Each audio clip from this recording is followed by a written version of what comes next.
Mark Vanterpool sworn in and major controversy at the House of Assembly today. BVI Community Board draws negative attention. Hempfest 2019 hailed a success and RDA to host Procurement Workshop. These and more stories when 284 News returns. So you're saying I can ask this cat any question? The cat is connected to the computer.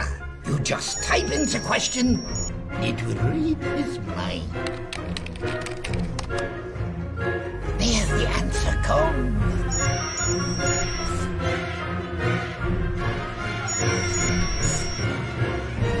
You're the man! I've been looking for this for weeks. Brilliant Hands and Minds tutoring services, one-on-one tutorials in math and English, intense homework assistance, academic enrichment, school projects, effective communication and public speaking development, sign language for adults and children on Saturdays only. Registered with the Virgin Islands High School Certificate Program, Brilliant Hands and Minds can help you too. Offering intense curriculum-based training to help you or your loved ones get their high school diploma. It's time to make your family's education a #1 priority. Hurry, space is limited. Brilliant Hands and Minds Learning Center. We are the trained education professionals.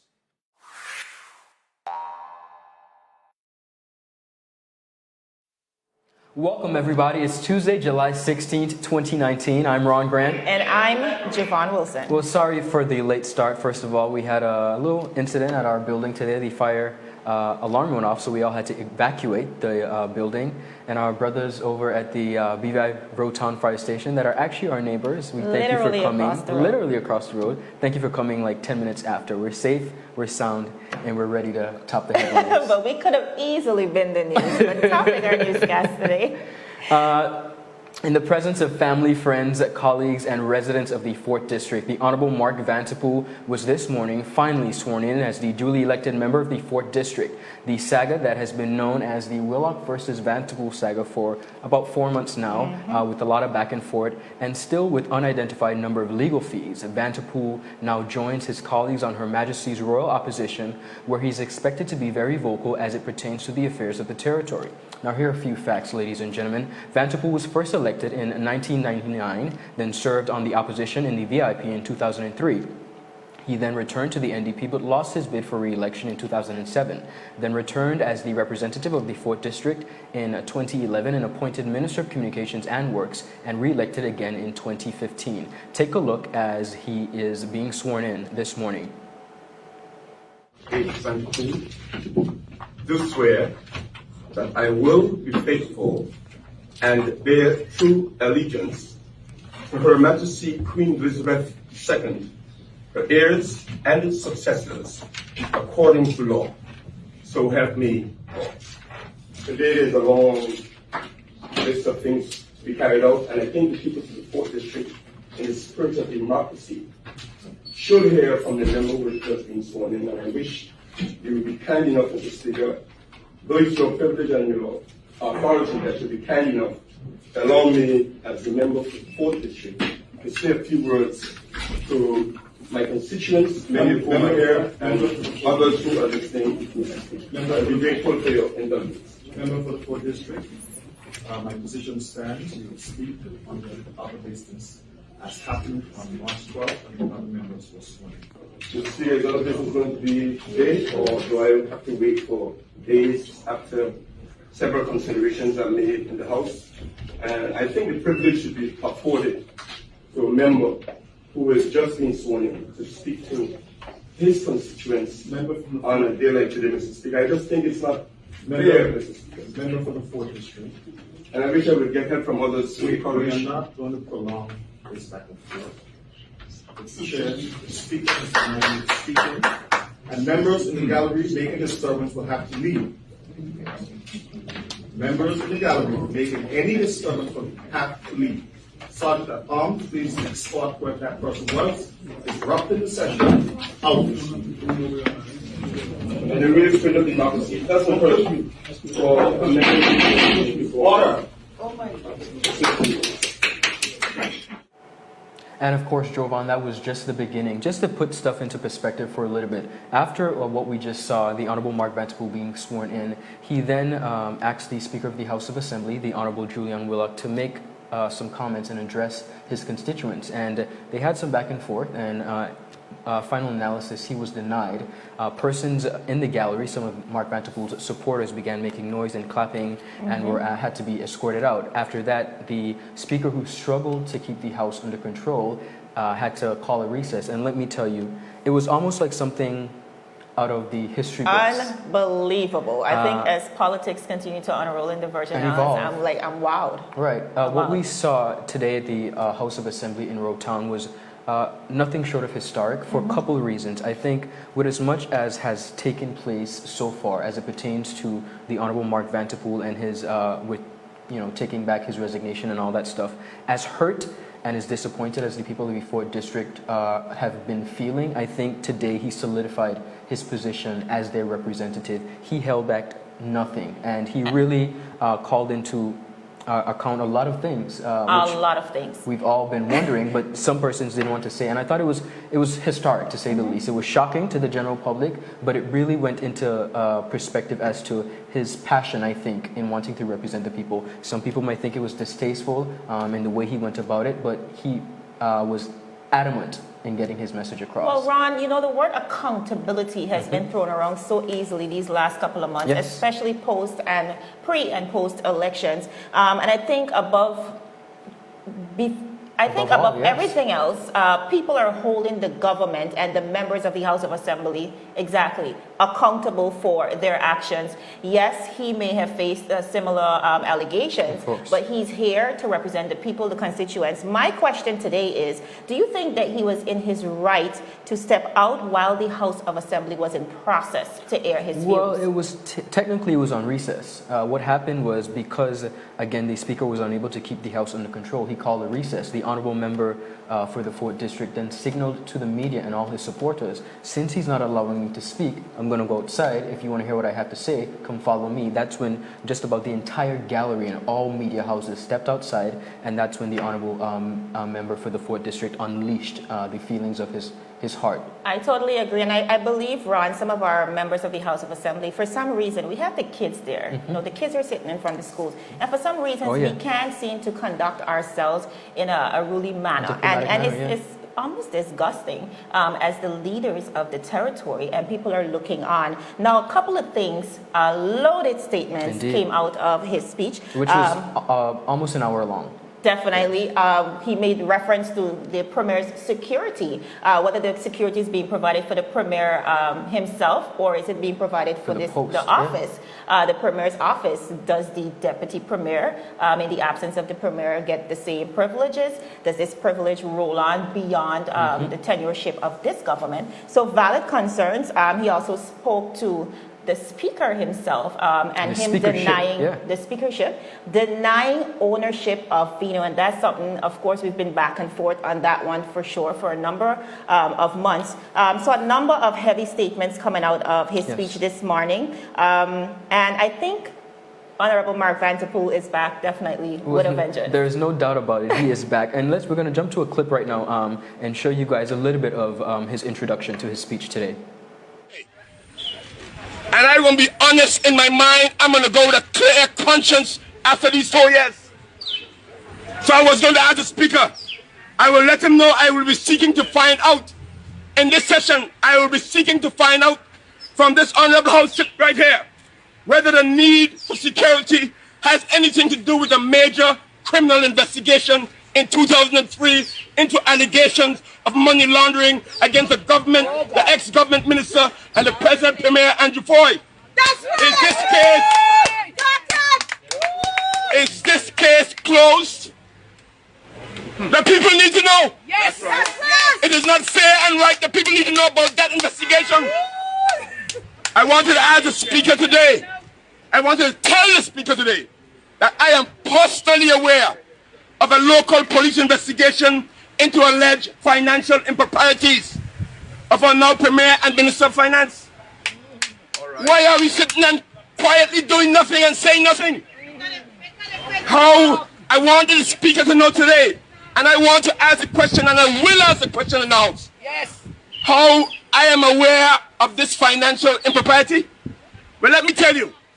I want to tell Mr. Speaker, my personal bank account and my company's accounts was subpoenaed by the local courts investigating any transactions that I may have had with Honorable Andrew Foy and his family business, Big Ben Supermarket, at that time. Yes, I know I am not speaking rumors, I'm speaking facts. Yes.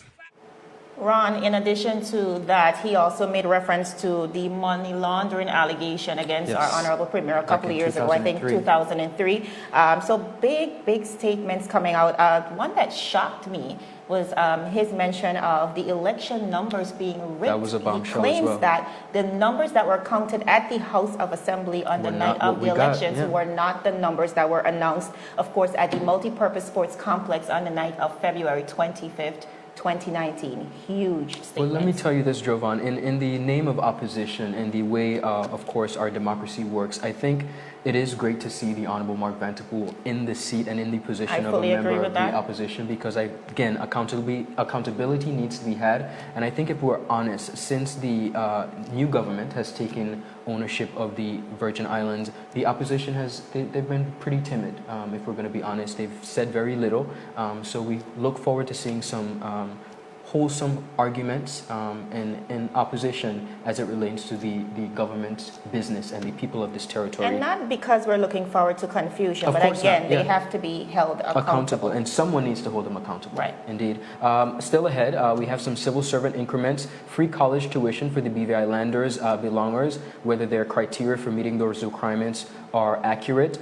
In addition, some questions that are going to be asked in the House of Assembly as it continues is total amount spent on the asphalt since 2019 and Fisherman's Day and Agriculture Fair. Members want to know, are we done with the Agriculture Fair? Why didn't we have a Fisherman's Day this year? Ladies and gentlemen, we have a lot coming up for you. Stick and stay. May I assist you? Yes.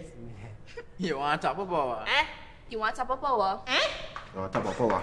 Join the prepaid party with CCT and enjoy more affordable data plans, more top-up promotions, more savings with hero bundles, and more value for your money each and every Tuesday with Top Up Turn Up Tuesday. Visit a CCT store today or anywhere CCT Top Up is sold and top up your phone.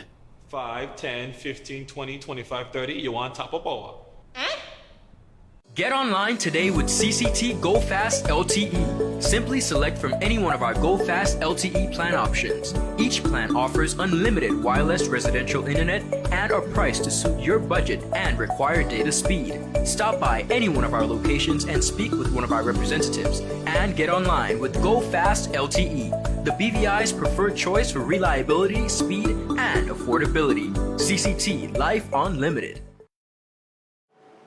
Welcome back, viewers. A bombshell story hitting the Virgin Islands this week. 4 BVIlanders busted in St.Maarten with over 440 kilos of cocaine. 450 kilos of cocaine. It's so much I can't even get the amount right. I mean, 4 locals are in custody. We don't have their names, but we do have their pictures. And while very little information is coming out of St.Maarten, Jovan, this is a big story. It is a big story. A lot going on. And when you look at the magnitude of the offenses that they were caught with, of course, 450 kilos of cocaine is no little amount of drugs. But so we wondered to ourselves, what was the arrangement? How was are things going to play out? Was that coming back to the BVI? We really have to take into consideration our waters. We spoke last week about our waters being protected. Yes. But just imagine this level of drugs, and perhaps it could have been ammunition as well. We don't know. We don't know for sure. For sure. We do know that it was seized on waters in St. Martin's by the Coast Guards, and they remain very tight-lipped about the situation. An official announcement has not been made by the police in St. Maarten as yet. However, we've seen the stories aired on their local news websites. So we'll be bringing you more details on that as they arise. But again, we have the pictures of the persons. Yes. I'm sure many persons may recognize them. And this is it's disheartening. Yeah, it's quite shocking, to say the least. But again, we hope and we wait to see what the outcome is. We really have to also consider, Jovan, education again in reference to awareness of our borders and drugs and ammunition. So we're calling on our personnel to keep us informed. All right, moving right along, community board shenanigans in the British Virgin Islands. Our residents have long complained about the treatment received in what is presumably the BVI's most popular online discussion forum, which is the BVI Community Board. This forum, which is based on Facebook, is a platform that sees local residents sharing substantial information, including from us at 284 Media. We've made use of the platform. It is home to at least 20,000 members or followers, rather. And that's people from all walks, not only Tortola, but all over the world. Yeah. So it is a local platform, but like, again, the BVI is privy to the rest of the world via this platform. Now, one too many clicks could get you blocked, but even though we know for sure this is a great platform to share information, seemingly the complaints have been mounting over the last couple of days. Now, there's a few things to note about the BVI Community Board. It is run seemingly by a group of persons living overseas. People are saying some of them who apparently have never lived in the BVI or been to the BVI. And again, we were blocked. And I think as members of the media, we kind of have the right to share and to inform the people. I agree. But we were blocked, as many other persons were blocked. Now, these are the rules of the board. You are allowed to request information. You are allowed to post information that may be of help to others. And businesses are also allowed to advertise. But there is a guideline, 2 posts per week. Fair enough. The complaints, however, have been about content being pulled unreasonably. We've also seen comments under certain posts being disabled. Some persons have complained about the administrators being a little biased. Some persons have even implied racism. So it's a very touchy situation. And strongly, somebody else would have said that these are a bunch of Caucasians, administrators living overseas with very little understanding of the local climate and our culture. So what do you make of this, Ron? Well, you know what? It's interesting that you say that the administrators perhaps are not aware of Virgin Islands culture, because a lot of things have taken place over the weekend in our territory, and that comes to play whether or not persons are cognizant and aware of the culture and the makeup of the British Virgin Islands. Some things we don't take very lightly, and I'm not going to get into detail, but some things, some topics we just don't take lightly, and they come as very offensive to Virgin Islanders. So part of me wants to say that anyone wishing to do business in the territory, anyone wishing to live, work in the territory, while you're coming into someone's humble country to live, I think it's important that persons be aware of the climate, the tone, what's appropriate, what's not appropriate. But at the end of the day, persons again have the ability to communicate. But this story has something very interesting and positive that I want you to continue on. All right. So we did reach out. Before I even get to that, we reached out to get a response from some of the administrators, but we did not get a response up to press time. But this situation, this frustration, and I mean, for a number of months we've been hearing about this situation. I'm very happy to hear that it inspired some local persons, some local residents, to create their very own community board. This is headed by Mr. Alston Butler. They set up a new online forum called the Real BVI Community Board. It's also handled by the past Miss World BVI, Miss Kadia Turnbull. She's also an administrator. Well, that is the most positive part, I think, that comes out of this story. Again, BVIslanders need an opportunity to communicate and to share. And one platform didn't work, and they said, screw it. We're going to do our own thing. And I think at the end of the day, that's what they should do. That's the positive, taking initiative, right. So we have a problem, we find a solution to it. And so keep apart from the generic moral guidelines, this group now, the new group, allows 1 post per day with a maximum of 3 per week. The initial group would have afforded 2 posts per week, so they would have increased that. And but no one's on the initial group. Where they're on the Real Community Board. Well, the numbers are growing. Just a couple of days they were launched, and we see the numbers in the thousands already. And I just want to quote from the page itself, the new page. It says the page is operated by local BVI residents who are aware of the people, the culture, and the climate of the territory, and pledge their voluntary assistance in making the experience as positive, solution-friendly, and accepting of content within the guidelines as much as possible. Still ahead, viewers, Hempfest 2019 hailed a success and RDA hosts a workshop in Virgin Gorda. Is business slow, cash flow down, hosting an upcoming event? We can help.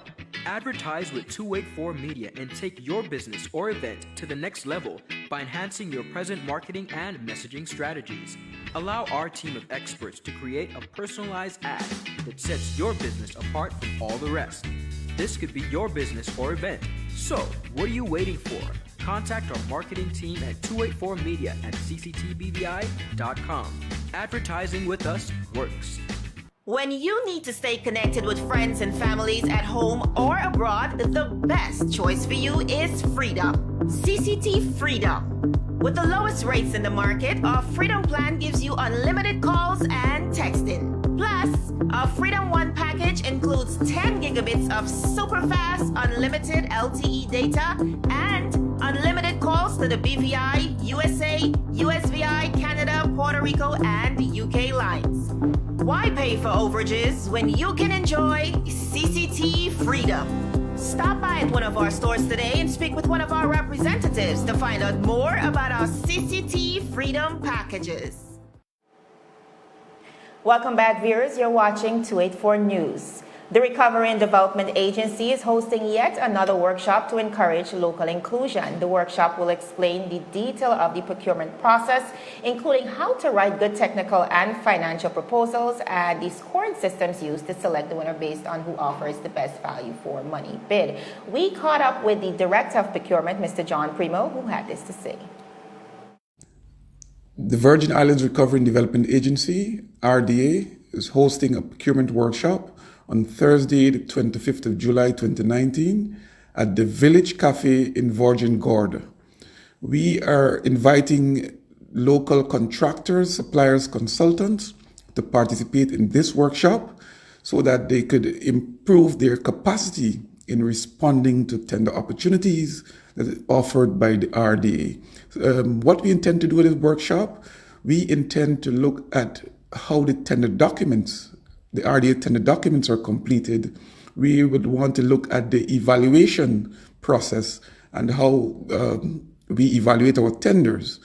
Contractors, consultants, suppliers, we look forward for your early registration to this workshop in Virgin Gorda. It's all part of the RDA's capacity building mandate within the British Virgin Islands, and we look forward to seeing you there. So, Ron, when the Recovery and Development Agency was first launched, of course, we can all remember it was met with major public backlash, and that was because the public residents felt like there was not enough inclusion for locals. There was not enough clarity. Now, ever since I find, and I do applaud the agency's effort to now meet with the public, consult with the public, have the public be a part of that process, and by way of this workshop, they will now be privy to some of the opportunities, the consultants, the contractors, and the suppliers. They will be able to essentially bid and win. And they're teaching the contractors and suppliers how to bid, how to win under the development and recovery projects. Also, there are a lot more opportunities for locals. I think one of the major issues was locals not being afforded the opportunity to get the contracts that were of a certain amount. And again, this workshop exposes them to all the opportunities available. Again, this one will be held in Virgin Gorda on the 19th. Sorry, not on the 19th. You have to register by the 19th. I just want to remind the public that the Recovery and Development Agency was devised in 2018 by the last administration, again, to implement a recovery to development plan that will return the territory to normalcy in short term and lay the foundations for greater resilience and sustainability in the future. You know, Jovan, I do agree that when the RDA came about, it was met with a lot of resistance, but they've been very consistent. They've been very engaging to the general public. And again, I like the fact that they're including us very much. A lot of young entrepreneurs. That was a necessary step. Yeah, indeed. And businesses are now privy and learning the process of really bidding and putting themselves out there. So I think it's a fascinating turn of events as it pertains to the relationship between the RDA and the residents of the Virgin Islands. Hempfest 2019 took place this weekend at Foxy's in Jost Van Dyke. The event saw hundreds of persons from all over the Virgin Islands coming together and weighing in on the cannabis conversation. Of course, Jovan, myself, and the To It Format guys, we went over to check out the event and spent the day there, catching up with a lot of the vendors, patrons, and of course, lawmakers. Two of the guest speakers for this year's event, which is the second of its kind, were the BVI's very own, the Honorable Minister of Education, Culture, Fisheries, and Agriculture, Dr. the Honorable Natalia Wheatley, and U.S. Commissioner and former Senator Positive Nelson. Now, they had quite a lot of knowledge to instill. Dr. Natalia Wheatley, even before becoming a legislator, has been a huge advocate for the decriminalization and legalization of marijuana, and he was actually instrumental in putting on and helping to put on the first Hempfest. He's been a major supporter. But Commissioner Nelson of the U.S. Virgin Islands, a former senator, is one of the most knowledgeable persons you've ever met as it pertains to a cannabis conversation. And I say that simply because there's so much misconceptions when it comes to what we're trying to accomplish as it pertains to cannabis. Persons just automatically think that it's a free-for-all, but we're talking about a highly regularized act, and he really and truly breaks it down. So we caught up with both of the gentlemen who shared a bit about their goals as it pertains to the very popular cannabis debate and the way forward for us here in the Virgin Islands. Take a look. Returning for the second time at the Hempfest, what do you think the conversation is at this point for the British Virgin Islands? Well, it's definitely a lot easier because, as you know, the ministers of government are talking more about it. There's been more states now gone legal, so as time has elapsed, it's an easier conversation wherever we're having it. So, especially here in the Caribbean, since other Caribbean islands have done something about it. So, it's an opportune time, and the BVI should not miss out on it. Well, not only have persons and countries in the Caribbean come to the realization, but our brothers and sisters over in the U.S. Virgin Islands, with the help of yourself and the passing of the bill, have come to that realization in support of each other. How do you think you guys can support us here in the BVI when we think of the highly regulated, let's just put that out there, highly regulated legalization or decriminalization of marijuana? Well, as you know, I want us to always look at what I call the Greater Virgin Islands. That's BVI and USVI. So I think we are as leaders, we continue to build that network so that despite our sovereign boundaries of our countries, that we're working together as island nations close to each other. And of course, because our visitors come through the U.S. Virgin Islands, you know, we're going to have to allow reciprocation for any BVI British Virgin Islanders who has like a medical card, etc., so that they can participate and we can vice versa as we move back and forth between the Greater Virgin Islands. Now, in the final analysis, of course, with everything there will become or there will be misconceptions. When you listen to the people and you converse and have conversations with persons not only in U.S. Virgin Islands but in the BVI as well, what are some of the misconceptions that you hear that you'd like to clarify at this point? Oh, well, you know, thankfully a lot of the myths, a lot of the misconceptions, and that's what I'm going to speak about tonight, has been disproven. Research has proven them, you know. The idea that cannabis has no value, that's been misproven. The idea that cannabis would lead as a gateway drug, that's been misproven. The idea that cannabis, I heard a real silly one last night, that cannabis turns males into females. Oh, no, you know, so research has really misproven a lot of these myths, and as the further research goes and the more legalization happens, they've been disproven. So I think now it's just really to tell the people who are afraid, to tell them, look at the research, what's there, look at what's happening in states that are legalized. Most people try to give myths that, oh, everybody's going to be walking up and down smoking weed and the children going to not go to school. No, like you said, it's highly regulated. Exactly, that's why I mentioned that aspect first of all, because persons are of the misconception that it's a free-for-all. Yes. That's not what we're trying to accomplish at all. You can't just go and sell weed up and down the place like you want to. No, it's a highly regulated system. Anything grown has to go to lab tests. Anything lab, you don't sell from the cultivator to the street. You sell from the cultivator to a processor or to a dispensary. You must, if it's recreational, you must be of age in order to enter a dispensary. If it's medicinal, you must be have a card, a patient card. Yes, and of course, at minimum, patients should be able to grow. Okay, without a license, patients should be able to grow plants, and in the Virgin Islands, patients can grow 12 plants. Okay, and we believe in that. And as far as decrim, most places that have decrim, an individual 21 years of age or older can grow at least 6 plants. So that's where you want to head, and that's not even the commercial side. Correct. This is just the relaxed law side where we are understanding that there are benefits to cannabis. He also mentioned, the Honorable Minister also made mention, of course, of the benefits of marijuana. Yes. We know about the healing benefits of marijuana and the economic revenue generation that comes from marijuana. But what I do applaud about him too is acknowledging that the legislation that even him and his current government is currently reviewing, it was not started now. It was started by the last administration. So this is a conversation we've been having for a while, and we're ready to move forward on it. Well, let's listen in as Dr. the Honorable Natalio Shawande Wheatley, Minister of Education, Culture, and Agriculture, weighs in on the conversation as well. I was here for the first Hempfest last year. I was one of the keynote speakers, and I'm coming back. You are again today, yes. Yes, I'm coming back actually in a different capacity as Minister of Agriculture. Yes. So last year when I was here, I advocated for the legalization of marijuana and decriminalization for recreational purposes, outlining the economic benefits, the social benefits, and the medical benefits. And now I'm in a position to make some change happen, to effect change. So I appreciate what Foxy and the team are doing, the conversation that they're engaging the community in, and we can expect that this conversation will engage the community directly in this conversation. Well, Minister, we have a lot of our brothers and sisters from the U.S. Virgin Islands as well as other Caribbean islands here today. The boats are docking in. People are just they're in a sense of community and conversation. When you think of legalization and decriminalization of marijuana, as you said you've advocated before, what's your vision? Your perhaps 2020, let's say the next 4 years. What's your vision for us here in the Virgin Islands as it pertains to the conversation and moving forward? Yeah, it's not going to be long before we start to have consultations with the public about the issue. It's not an issue I want to procrastinate on any further. As you see, it's an issue all throughout the Caribbean, all throughout the world. Why don't you want to procrastinate any further? Yeah, because I think generally there's a consensus in the world that there's some medical benefits.